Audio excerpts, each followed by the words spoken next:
الحمد لله وكفى وسلام على عباده الذين اصطفى أما بعد فأعوذ بالله من الشيطان الرجيم بسم الله الرحمن الرحيم وقال لهم نبيهم إن آية ملكه أن يأتيكم التابوت فيه سكينة من ربكم وبقية مما ترك آل موسى وآل هارون تحمله الملائكة إن في ذلك لآية لكم إن كنتم مؤمنين صدق اللہ العظیم۔ تمام تعریف خالق کائنات کے لیے ہے جس نے تمام جہان کو بنایا اور جو ہمیشہ سے ہے اور ہمیشہ رہے گا، اور درود و سلام نازل ہو آقائے دو جہاں محمد عربی صلی اللہ علیہ وسلم پر اور آپ کے تمام اصحاب پر اور اہل بیت پر۔ محترم سامعین، آج ہم جانتے ہیں کہ یہود قوم جو فلسطین میں آباد ہے، یہ فلسطین کے مسلمانوں پر ظلم کر رہی ہے، وہاں ان پر بم برسا رہی ہے، ان نہتے کمزوروں پر ظلم کے پہاڑ توڑے جا رہے ہیں۔ آئیے ہم جانتے ہیں اس یہود قوم کا مستقبل کیا ہے، آگے یہ کیا کرے گی۔ یہود قوم کا اصل دو دعوے ہیں، ایک ہیکل سلیمانی کا، دوسرا تابوت سکینہ کا۔ جب اللہ کے نبی حضرت داؤد علیہ نبینا علیہ السلام بیت المقدس کی تعمیر فرما رہے تھے تو بیچ تعمیر میں آپ کا انتقال ہو گیا۔ ان کے بیٹے حضرت سلیمان علیہ السلام نے بیت المقدس کی عظیم الشان تعمیر فرمائی، اور یہودیوں کے دعوے کے مطابق بیت المقدس کے پاس میں ایک اور تعمیر فرمائی ہے جسے ہیکل سلیمانی کہا جاتا ہے،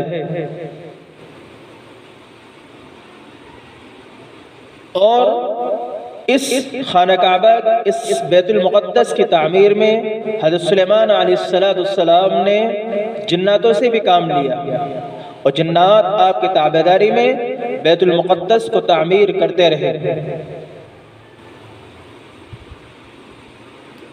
جب ہم تاریخ میں دیکھتے ہیں تو بیت المقدس کے آس پاس جو یہودیوں کا دعویٰ ہے کہ ہیکل سلیمانی ہے، بیت المقدس کے آس پاس جو اس کی حدود ہیں، ان تمام حدود کے اندر کوئی تعمیر نہیں ہے، اس لیے یہود اس دعوے کے اندر غلط ہیں۔ دوسرا دعویٰ ان کا تابوت سکینہ کا ہے۔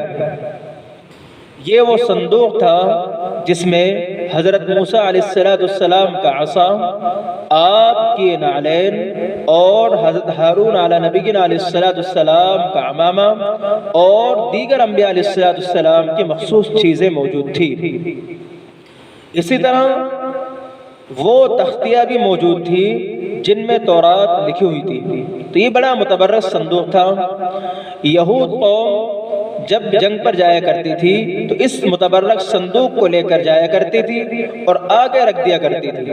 اللہ تعالیٰ اس صندوق کی وجہ سے یہود قوم کو فتح نصیب فرما دیا کرتے تھے، اور یہ صندوق حضرت سلیمان علیہ نبینا علیہ السلام کے زمانے تک موجود تھا۔ پھر کیا ہوا؟ علماء فرماتے ہیں یا تو حضرت سلیمان علیہ السلام نے بیت المقدس کی تعمیر میں اس صندوق کو بھی دفن کر دیا، کیوں کہ حضرت سلیمان علیہ السلام اس یہود قوم سے ناراض تھے، وہ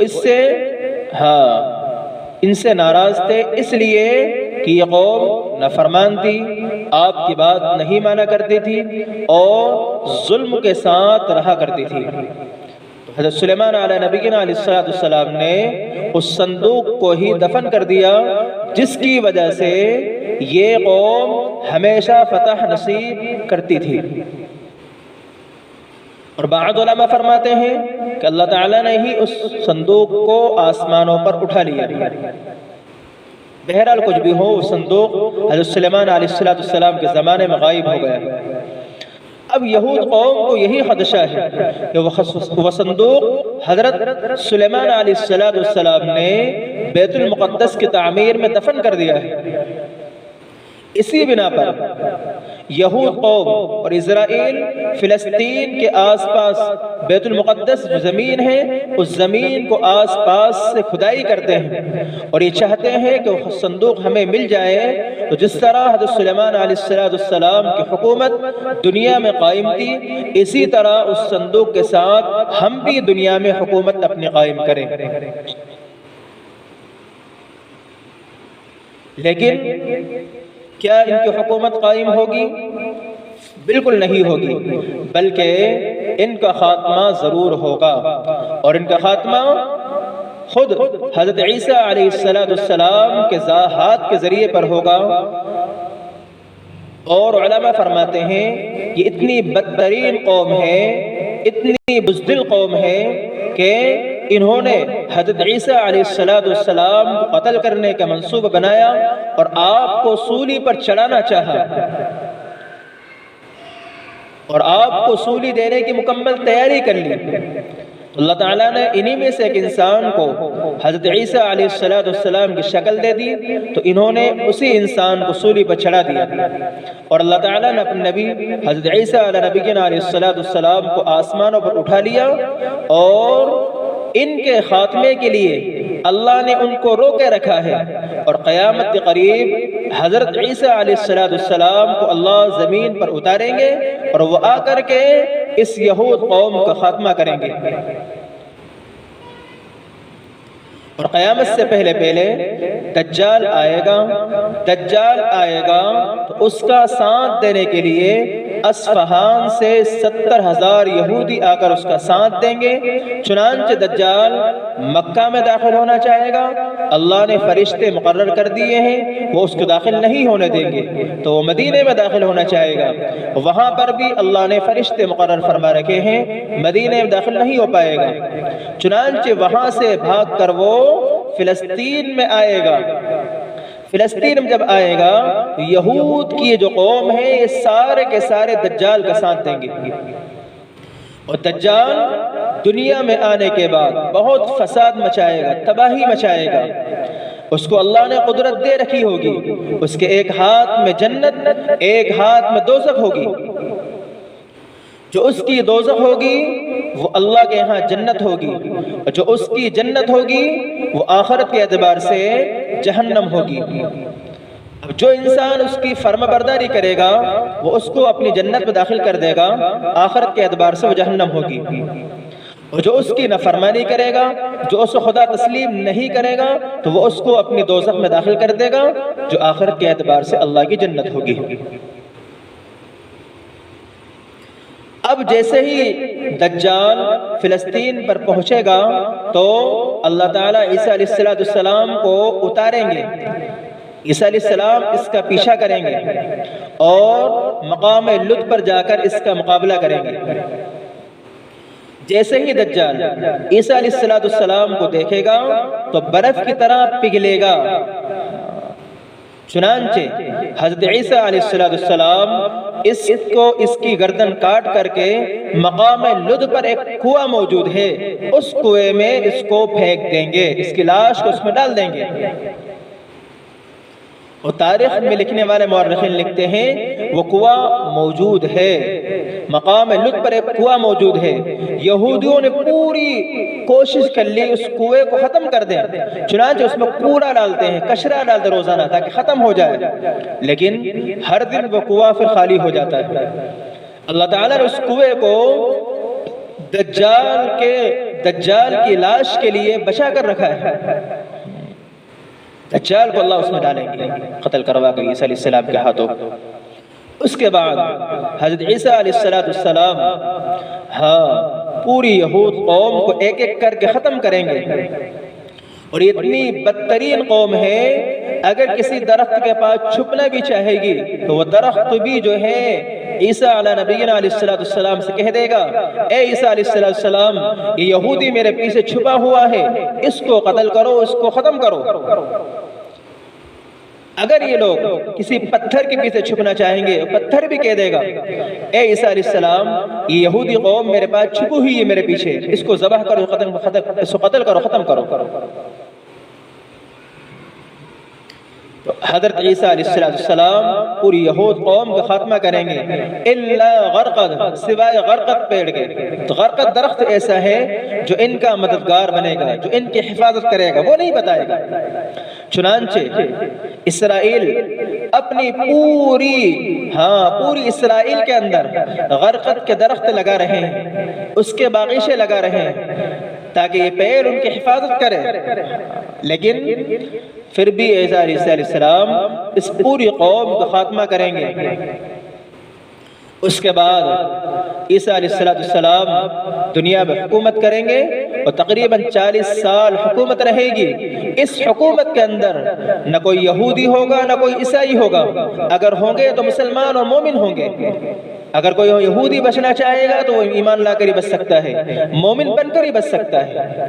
تو اس طور پر اللہ تعالیٰ نے اس یہودی قوم کے خاتمے کے لیے ایک نبی کو روکے رکھا ہے۔